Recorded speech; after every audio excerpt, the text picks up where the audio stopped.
ये मैं सत्य कह रहा हूं। गर्भस्थ बालक ने क्या पाप किया था इस जन्म में? गर्भ से ही नेत्रहीन क्यों पैदा हो रहा है? गर्भ से ही मूक बधिर क्यों पैदा हो रहा है? गर्भ के बाहर आया भी छोटा बालक है, खेल खेल में हाथ पैर टूट गया, क्यों? अब जब कर्म का फल आता है तब कह देते हैं कि पूर्व जन्म का कर्म है, उसको भोगना पड़ेगा। बहुत बार समझाने पर भी अज्ञानी जीव तर्क नहीं छोड़ता है। कौन है गिरिराज जी को उठा ले, उठा के दिखावे गिरिराज जी है तो सब में श्री कृष्ण। कोई कृष्ण की समानता कर सकता है? ये जो तर्क करने वाले लोग तार्किक हैं, ऐसे लोगों को करोड़ों शत्रुओं के समान मानकर त्याग देना चाहिए। ये सबसे ज्यादा भक्ति में बाधा पहुंचाती, भक्ति में, ज्ञान में, किसी भी योग में। गीता जी में भगवान ने कहा है, ज्ञानियों का नित्य बैरी है काम, कभी ना घाने वाला महापापात्मा, इसको मार डालो अर्जुन। जो भगवत मार्ग में चलते हैं, बहुत ये गूढ़ विषय है।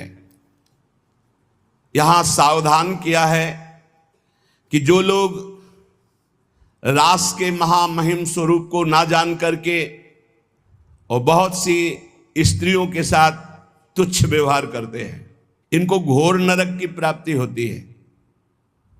पूज्य भाई जी से हनुमान प्रसाद पोद्दार जी महान भाव में डूबे हुए, जो राधा बाबा जैसे सन्यासी को भी प्रेम रंग में रंग दिया और जिनकी कलम ने लाखों को भगवत प्राप्ति करा दी, वो बोल रहे हैं। ये मैं सत्य कह रहा हूं। सारा संसार परमात्मा स्वरूप है, इसमें मुझे कोई संशय नहीं है। लेकिन जो परमात्मा श्री कृष्ण का स्वांग बनाना चाहता है और पराई स्त्रियों से गंदा आचरण करता है, इनकी घोर दुर्गति नरक में होती है। मुझे कोई संशय नहीं कि पशु पक्षी कीट पतंग जड़ चैतन्य इनमें श्री कृष्ण नहीं है, पर श्री कृष्ण लीला का अनुकरण करने की सामर्थ्य नहीं है। ये सब अंश स्वरूप है। कौन है गिरिराज जी को उठा ले, उठा के दिखावे गिरिराज जी है तो सब में श्री कृष्ण। कौन है कि एक भयानक विषधारी सर्प के फणों का बार बार प्रहार हो रहा है, सर्प उगिल रहा है, विष, ऐसा विष जो पूरा काली दह विष से युक्त है कि पक्षी उड़ जाए तो मर जाए गिर करके, ऊपर से उड़ जाए, और भगवान को वो काट रहा है, कोई फर्क नहीं पड़ रहा। कौन ऐसा है जो दावानल को अपने मुख में पी ले? कौन ऐसा है जो 6 दिन का है, 6 कोस का शरीर जिसका, ऐसी पूतना को परम पद प्रदान कर दिया? कौन ऐसा है घासुर बकासुर बड़े बड़े दिग्विजयी कंस आदि को मार के फेंक दिया? कोई कृष्ण की समानता कर सकता है? इसलिए भगवान श्री कृष्ण की आज्ञा का पालन किया जाए। ये रास का अनुकरण जो गंदी भावना से करते हैं, इनकी बहुत बड़ी दुर्गति होती है। ये मलिन गंदे काम राज्य को रास नहीं कहते हैं। पांच भौतिक जहां देह ही नहीं है, जहां देह के अंग ही नहीं है, वहां काम लीला कैसे हो सकती है? चिदानंद शरीर में पांच भौतिक विकार नहीं होते। काम का प्रवेश पांच भौतिक शरीर में होता है, ना कि चिदानंद देह में। आत्मज्ञानी कैवल्य मोक्ष पद प्राप्त महापुरुषों में भी काम का प्रवेश नहीं होता, फिर प्रेमी महापुरुषों में, फिर भगवान में। गोपियां साक्षात श्री कृष्ण हैं। जैसे श्री कृष्ण सच्चिदानंद, ऐसे गोपी सच्चिदानंद। जैसे आत्मा सच्चिदानंद, ऐसे गोपी सच्चिदानंद। जो भगवान श्री कृष्ण की लीला का इस तरह उपहास करते हैं, पराई स्त्रियों को अपने प्रेम संबंध की भावना से, ऐसा तो नरक की तैयारी कर रहे हैं, नरक यंत्रणा की तैयारी कर रहे हैं। अरे जहां प्रेम, महाप्रेम केवल है, वहां कोई कामना, कोई वासना, जगत का कोई भी जीव आत्मेंद्रिय तृप्ति की इच्छा के बिना, चाहे वो कितना भी बड़ा साधक हो, एक क्षण भी नहीं रह सकता। आत्मेंद्रिय तुष्टि। और गोपीजन श्री कृष्ण सुख में स्थित, बहुत ऊंची स्थिति। और गोपीजन कोई स्त्री हैं, उनके शरीर तो पतियों के पास विराजमान है, घर में विराजमान, सब चिदानंद देह से भगवान। जब भगवान अवतार लेते हैं तो भूमि भी चिदानंद होती है, माता पिता परिकर सब चिदानंद होते हैं, खगमृग पशु पंछी सब चिदानंद होते हैं। और आपको पता होना चाहिए कि ये गोपियां जो प्रकट हुई, बड़े बड़े ब्रह्म ऋषि जो तपस्या कर रहे थे, वो भगवान से वरदान मांगे और गोपी आकर बने। जो इस लोक में इस महान परम पावन भक्ति का दुरुपयोग करते हैं, वो परलोक में नरक की यंत्रणा, इस लोक में निंदा भय क्लेश कष्ट प्राप्त करते हैं। शास्त्र में कहा गया है, यस्पीह वा अगम्याम स्त्रियम पुरुषः अगम्यम। बहुत ध्यान से सुनिए ये सूत्र, यस्वी वा अगम्याम स्त्रियम पुरुषः अगम्यम वा पुरुषम योषद विगच्छति तावमुत्र कसया ताड़यन्तस्तिग्मया सूर्म्या लोहमय्या पुरुष मालिंगयन्ति स्त्रियम चा पुरुष रूपया सूर्म्या। यदि कोई दूसरे की स्त्री से छल कपट करके व्यवहार बना करके उसके साथ संभोग करता है तो उसे लोहमयी जलती हुई स्त्री से बहुत काल तक आलिंगन कराया जाता है, वैसी चेष्टा कराई जाती है। यस्वी वा अगम्याम स्त्रियम पुरुषः अगम्यम वा पुरुषम योषधवगच्छति तावमुत्र कसया ताडयन्तस्तिग्मया सूर्म्या लोहमय्या पुरुष मालिंगयति। पुरुष माल, उस पुरुष को नरक में ऐसी यंत्रणा। और जो स्त्री अपने पति को धोखा देकर दूसरे पुरुष का, तो वो चा पुरुष रूपया सूर्म्या, वो पुरुष रूप लोह से जलती हुई लोहे की मूर्ति, उससे उसको आलिंगन बहुत वर्षों तक कराया जाता है। नरक में भीषण यंत्रणा उसको प्राप्त होती है। इस नरक का नाम है तप्त शूर्मी नरक। और फिर इसके बाद जब उसका जन्म होगा तो भयानक भयानक रोगों से पूरा जीवन पीड़ित रहेगा, जो दूसरी माताओं बहनों के साथ बेविचार करता है। अब जब कर्म का फल आता है तब कह देते हैं कि पूर्व जन्म का कर्म है, उसको भोगना पड़ेगा। हमारे साथ भगवान अन्याय कर रहा है, हमने कोई पाप कर्म नहीं किया।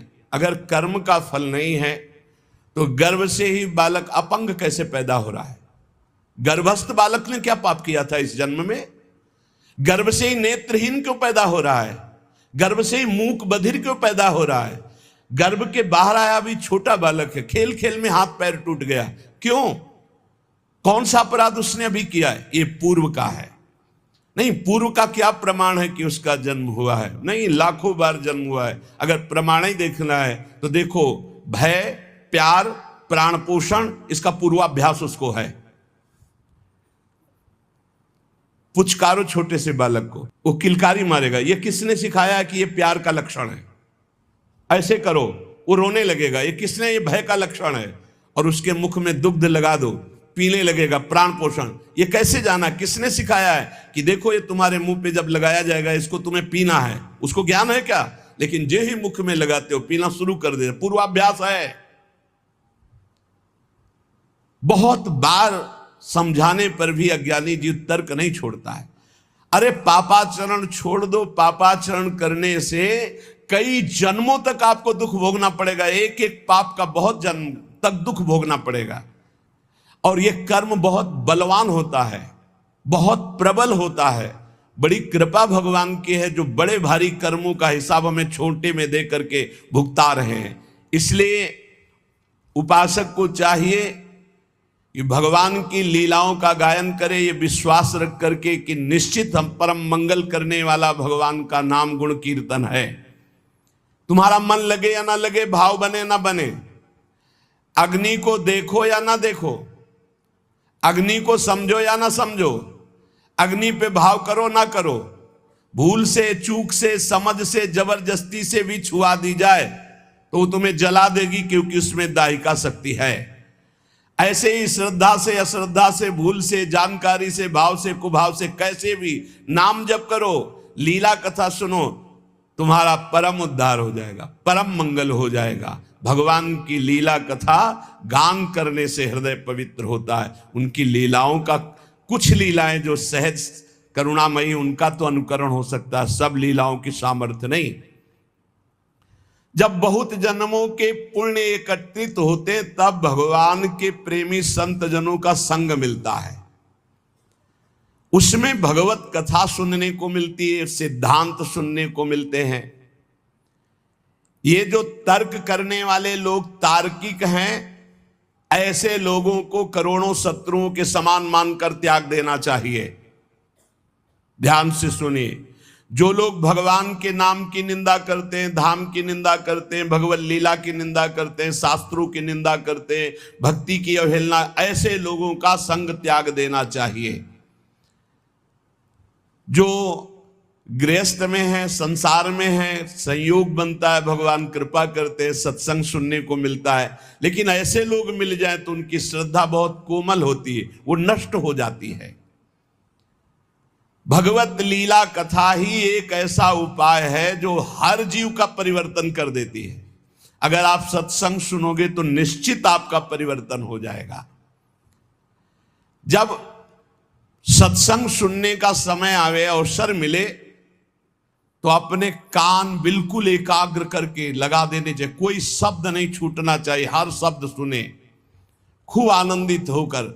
या तो हम हाथ में माला है इसलिए कि तुम्हारा मन न भगे, और कान सत्संग में है, जहां मन भगने लगे तो बीच में चलाने लगे राधा राधा राधा राधा। और अगर आप एकाग्र श्रोता हैं तो फिर माला की जरूरत नहीं है, एकाग्र दृष्टि वक्ता के मुख पर और निकले हुए शब्द को स्वाति की तरह पान करो। सारी बाधाएं सत्संग नष्ट करने में समर्थ है, सारी बाधाएं अध्यात्म की, व्यवहार की, सब नष्ट हो जाएंगी।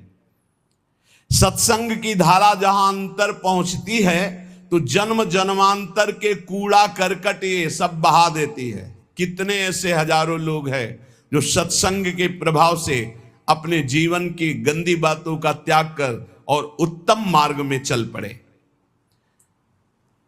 आग जलाकर भस्म का ढेर छोड़ देती है, पर सत्संग वो बाढ़ है कि राख भी नहीं छोड़ती, सब बहा ले जाती है। अर्थात वासना, कामना, पापाचरण का चिन्ह भी नहीं रह जाता यदि सत्संग रोज सुने और मनन करे तो। श्री कृष्ण का प्रेम साम्राज्य प्राप्त हो जाता है सत्संगी को। जहां श्रोता के मन में वक्ता की परीक्षा लेने की बात आती है कि देखे चल के कैसा ज्ञान है इनको, तर्क करने की बात आती, विवाद करने की बात आती, उन श्रोताओं को विशेष लाभ नहीं मिलता। जो केवल रस पीने की इच्छा, क्या भगवत चर्चा का रस है, आहा आनंद, आज तो सौभाग्य हो गया कि हमें सत्संग सुनने को मिला। ये परिवार, रुपया, पैसा, नाना प्रकार की भोग सामग्री, पद तो सबको मिल रहे हैं, पापियों के पास भी है। सुतदारा धन लक्ष्मी पापियों के घर हो, संत समागम हरि कथा तुलसी दुर्लभ दोय। कथा ये भगवान की ऐसी महामहिमामयी है कि सुनने मात्र से भगवत प्राप्ति करा देती है। देखो, बड़े याज्ञिक और विद्वान हैं, वेदज्ञ हैं मथुरा के ब्राह्मण, लेकिन इनको भगवत दर्शन नहीं हुआ। और उनकी पत्नियां केवल भगवत चर्चा सुनती हैं। वृंदावन से मालिनी पुष्प लेके जाते, आज ठाकुर जी ने ऐसा श्रृंगार किया था, आज लाल बिहारी ने उस असुर का वध किया। सुन सुन करके इतनी प्रबल लालसा जागृत हुई कि वो भोग लेकर के सीधे भगवान को पवाया और दर्शन प्राप्त किया। रत्नावती जी ने और कभी कोई साधना नहीं की थी, केवल दासी ने भगवत चर्चा सुनाई।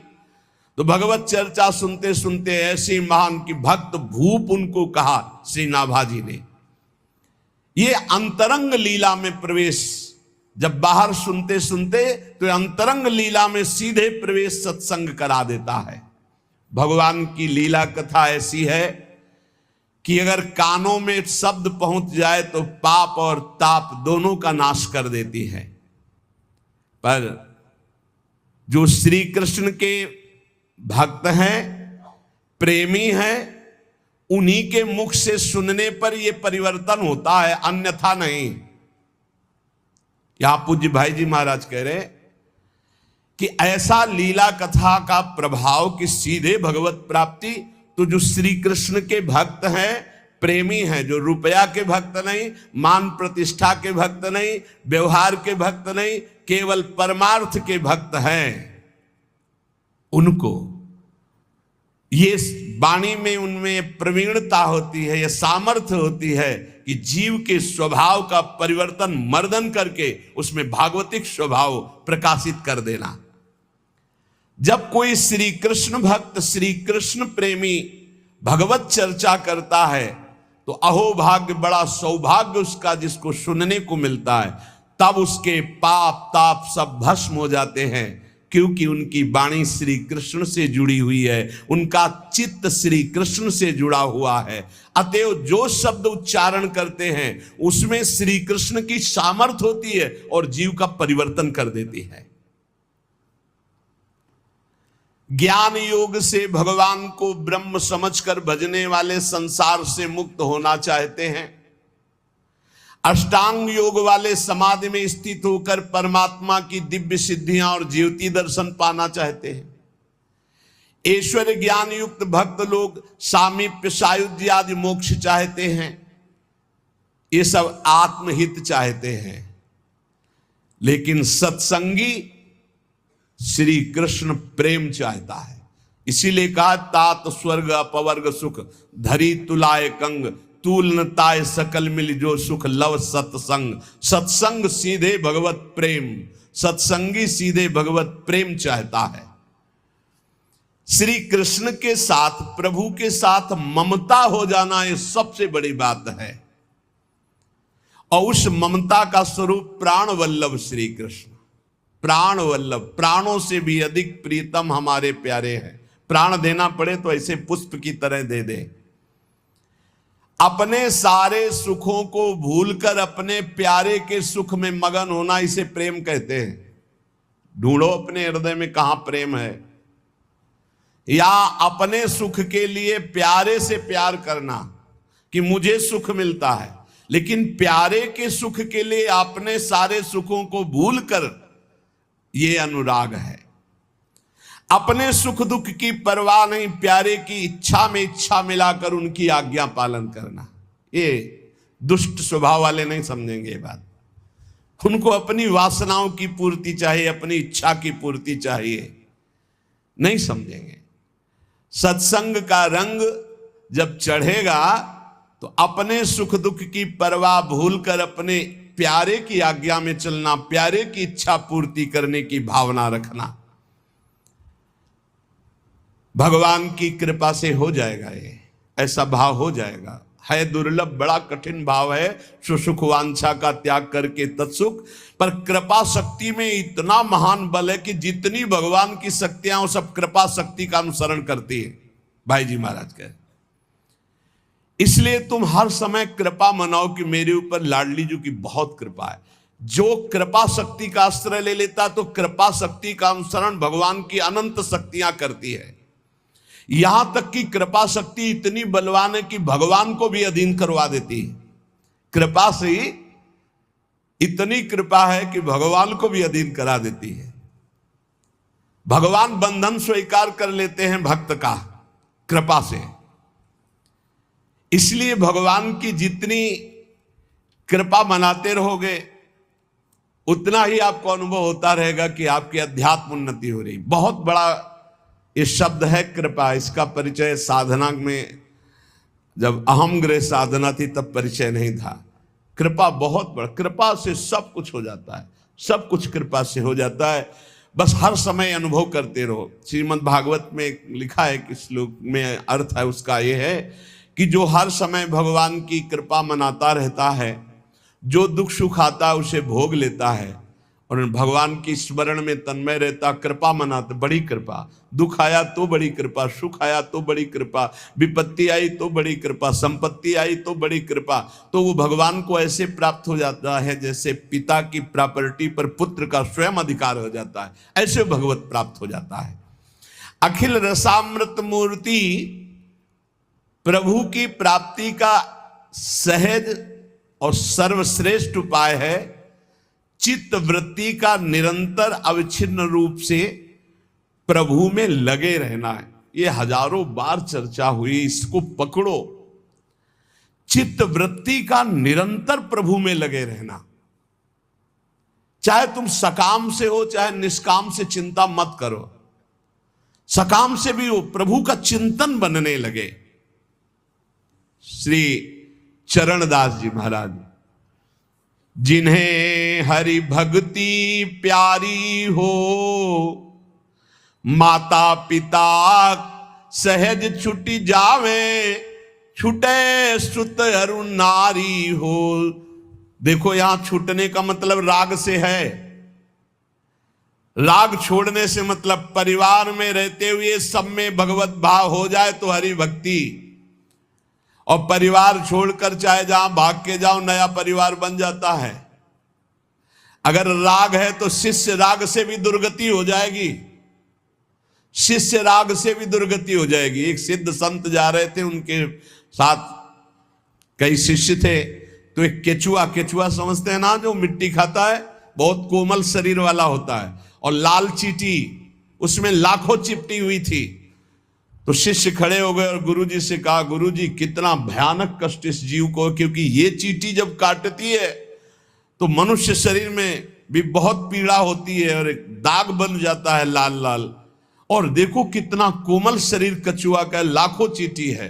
बोले मैं ध्यान के द्वारा देखकर कह रहा हूं, ये पूर्व जन्म में गुरुजी थे केचुआ जी, और ये जितने सब चेला जी हैं ये सब पीड़ा पहुंचा रहे हैं, क्योंकि इन्होंने ठग करके इनसे अर्थ का शोषण किया था और इन्होंने विवेक पूर्वक गुरु नहीं बनाया था, तो दोनों की दुर्गति हो गई। ये चींटी बनकर गुरुजी को नोच रहे हैं और गुरुजी कछुआ बनकर के।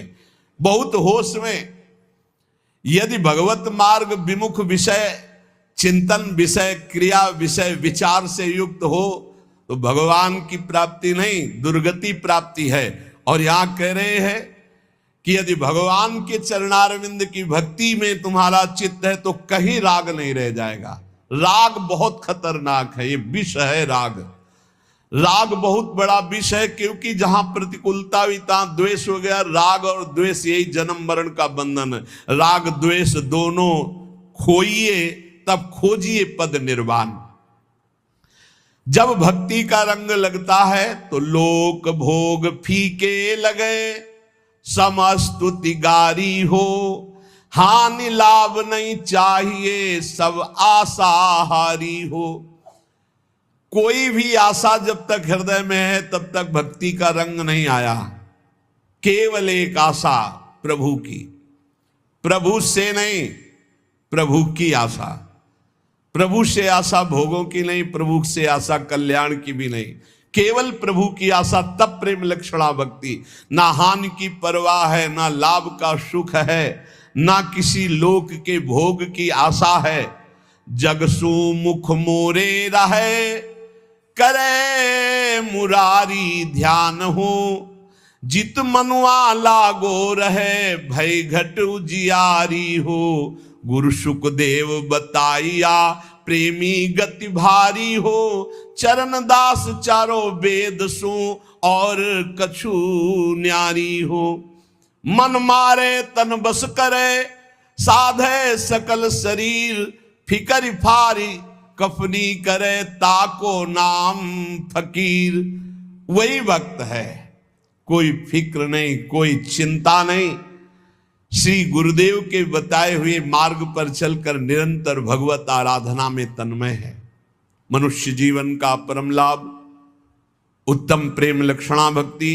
उत्तम प्रेम लक्षणा भक्ति का सरल शब्दों में निरंतर अपने प्रभु में चित्त जोड़े रहना। जैसे बने वैसे कर लो, गा के रो के हंस के, जैसे बने वैसे चित्त को प्रभु में जोड़े रहो, यही सर्वोपरि साधना है। और गृहस्थ में हो तो अपनी पत्नी से केवल भाव, वो भी संयम पूर्वक। और भगवान की प्राप्ति के लिए सबसे ज्यादा दुश्मन है ये काम भाव। बस इसी से लड़ना है, सब इसी से मिट जाएंगे, इसीलिए पहले रखा काम। काम क्रोध, फिर लोभ मोह मद मत्सर ऐसे रखा गया है। पहला मिटा कि सब मिट जाएंगे।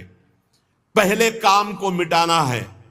जो भक्ति या ज्ञान या योग में जाना चाहता है, सबसे पहले इस काम को मिटाना है। काम को वही मिटा सकता है जब इसका चिंतन छूटे। इसका चिंतन छोड़ने का तात्पर्य है निरंतर प्रभु का चिंतन करना। इसीलिए हम कहते हैं राधा राधा राधा राधा। हर समय नाम जप करते रहो, सत्संग सुनो, मनन करो, उसको आचरण में उतारो। इसी जन्म में भगवत प्राप्त